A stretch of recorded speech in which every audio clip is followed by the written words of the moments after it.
Nigeria is bleeding not just from bullets but from broken dreams. Is insecurity silently wiping out Nigerian youths? Let's get real. Insecurity is no longer just a problem in the north. It is now a national cancer. Let's check some facts. According to Global Terrorism Index, as of 2024, Nigeria was ranked 8th in global terrorism according to Nigeria's security tracker. Since 2011, over 35,000 deaths have been recorded as of related to terrorism.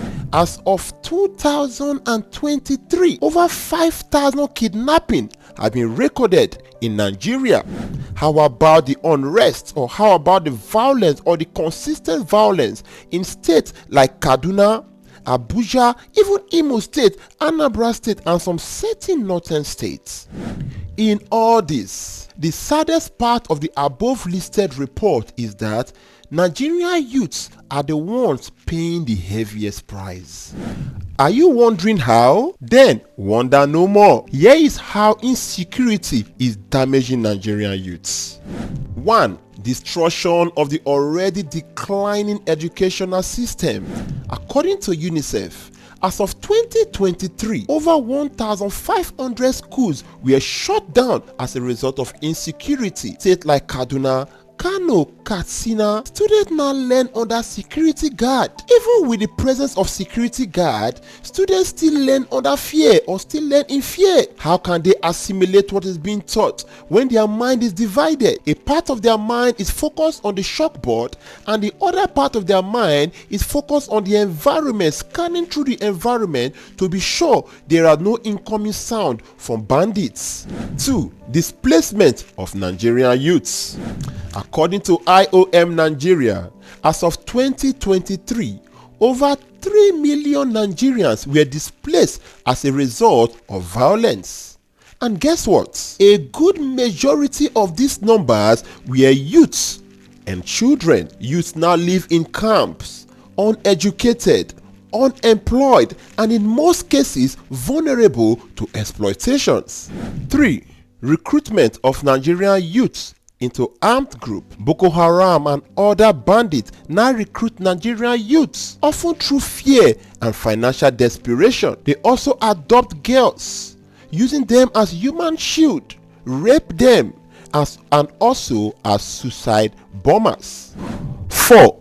Economic paralysis and job losses. According to NBS, as of 2023, youth unemployment rate was far above 50%. Insecurity has crippled major youth employment sectors like agriculture and tourism. 5. Mental health crisis. Depression, PTSD, and hopelessness is on the rise amongst Nigerian youths, with little or no mental health services available for them. According to WHO, between 2020 and 2023, the rate of suicide has increased amongst Nigerian youth by 20%. Now, let's stop tiptoeing. Let's face the truth and talk about who is to blame, both directly or indirectly. The following are to be blamed. 1. The federal government. Every year, federal government allocates billions of naira to defense, yet insecurity in Nigeria worsens. Military men on the front line are poorly equipped to face bandits and terrorists. I wept when I saw on social media how the military or Nigerian military were fighting bandits with AK-47. Guess what these bandits were using? A machine gun. They were using machine guns. How do you expect Nigerian soldiers to defeat these people with AK-47? 2. Corrupt security forces. In many communities, Nigerians or young Nigerians are scared of police and also soldiers just as they are scared of terrorists. That is really sad. NSAS is a perfect example of how security forces extort, brutalize, and even killed young Nigerians with no consequences. That is very sad and scary. 3. Politicians who arm thugs. During elections, Politicians arm Nigerian youths to cause violence during elections, and so many of them lost their lives in the process. It is so heartbreaking to see how politicians are using Nigerian youths as pawns in a game of chess with their opponents. The worst case amongst this is that by the time elections are over, these young people, or the young Nigerians that managed to survive this violence, are being abandoned and allowed to go back to the trenches where they belong. 4.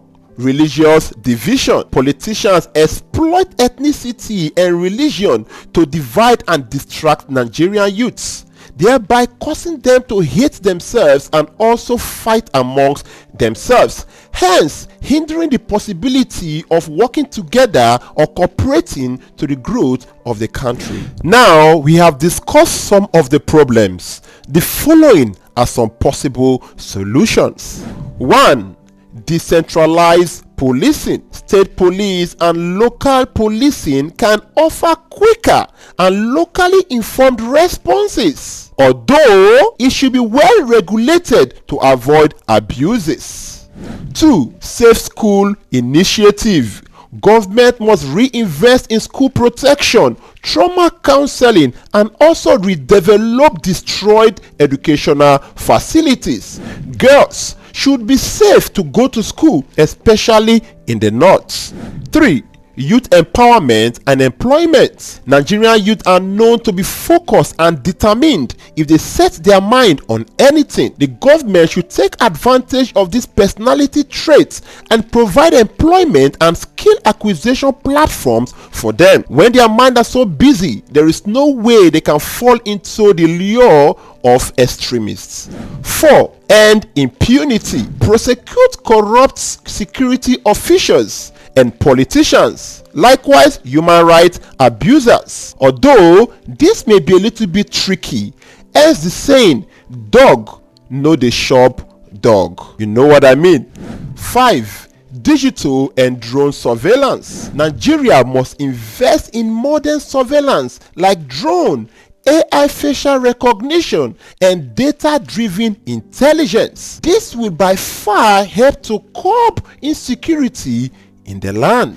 In conclusion, Nigerian youths are not the future, they are the present. Unfortunately, they are being targeted, traumatized, and also abandoned by a country that calls them the leaders of tomorrow. But how can they build the nation when they are being traumatized and abandoned? Before I draw the curtain, always remember, if we don't face insecurity in Nigeria, we will not only lose territories, we'll be losing a whole generation of talented, skilled, and gifted young Nigerians that are capable of taking Nigeria into its destined position in the world stage.